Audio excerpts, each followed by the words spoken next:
গাড়িটা রাখিয়ে একটা গাড়িও দেখিনি এখানে।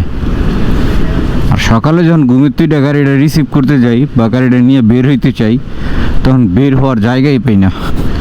এই জন্য আজকে বুদ্ধি করে সামনে রাখছিলাম, কিন্তু সামনে রাখার পরেও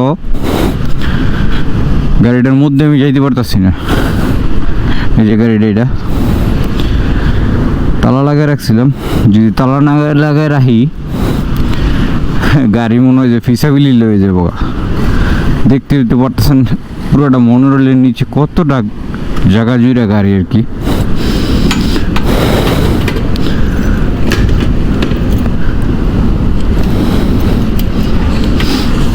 বাইক লইতে গিয়ে আবার আরেকজনের হেলমেট ফেলাইছি গাড়িতে, একটু স্পেসও নাই। এত লোক আসে এই জায়গায়, সবাই মনে ওয়ার্কার এইখানের। কোনো মতো খালি গাড়িটা নিয়ে বেরোতে পারলেই চলে। গতকালকের মতো যদি ভুল করতাম আজকে বের হওয়া লাগতো না এখান থেকে। গতকালকে রাখছিলাম ভিতরে, অনেক কষ্ট করে বেরোইছি। আর আজকে আমার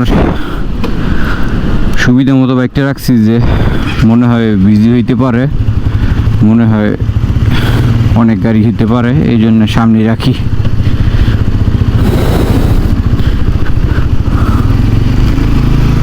বেরোইতে পারলাম অনেক কষ্ট করে, সামনেই রাখছিলাম, তবে কষ্ট করতে হয়েছে আর কি। একটা দেশে এলাম, বাইক পার্কিং করারও জায়গা থাকে না। আমিও বাসা থেকে বেরোয় কাজে যাওয়ার উদ্দেশ্যে রওনা করছি আর কি।